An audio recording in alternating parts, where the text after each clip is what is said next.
Hello everyone. You are in Ignite Your Child's Learning Through a Neural or with a Neural Lens. Now Kieran is a learning neuroscientist out of the University of Washington. I spent a lot of years trying to figure out what's wrong with my children I was teaching, because they wouldn't do what I wanted them to do. They weren't engaged, they were opting out, acting up and acting out. And basically what I was doing was I was putting them into an amygdala hijack. And so when you're in the amygdala hijack, you have cut off access to your prefrontal cortex. That's your executive function. That's where you can plan, predict, articulate, do all the things you want the kid to do.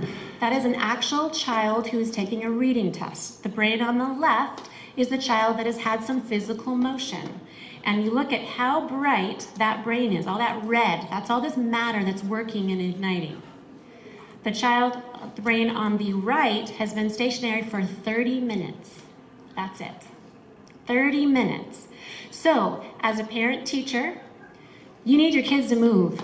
If we're looking at fun and laughter, you're filling the synaptic cleft space with dopamine and serotonin. These are very important for learning. Serotonin is a feel-good, dopamine is a happy reward space. And guess what? If you're doing it with a group of people, a bunch of kids having fun together, then you're going to have oxytocin.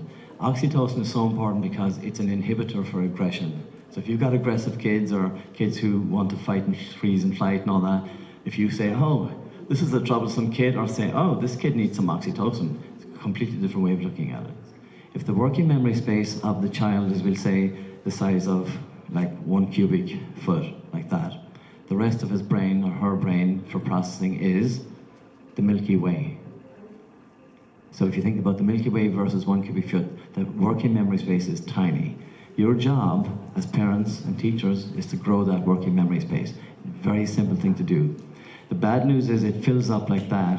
I can just look at you and it fills up. Ah, he's going to ask me, and it's full. And no matter what I say then about, Eratosthenes or some other important piece of information is not going to get in. However, I can empty it just as fast, again, with a piece of exercise or a hug or a kind word. It's very simple. Now the idea is whatever activities you're doing with your student or your child, is you want to keep as many of these components as possible, because the more components you have, the more focused and engaged they're going to be. We are going to do an activity that is going to use these 3 components. And it's a finger grab. And we're going to show you how to do it. And then when we say go, you're going to try to grab the person's finger with the hand, and you're going to try to pull your finger off before they can grab it. And it's going to happen at the same time, okay? So the anticipation of, we don't know when the GO is going to happen. And so there's a, go!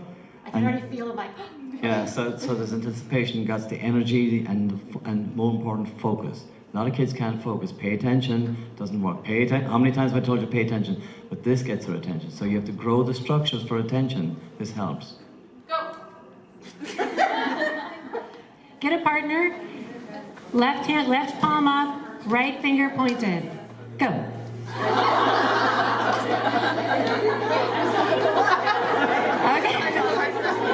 Okay. We're going to talk about some resources for you.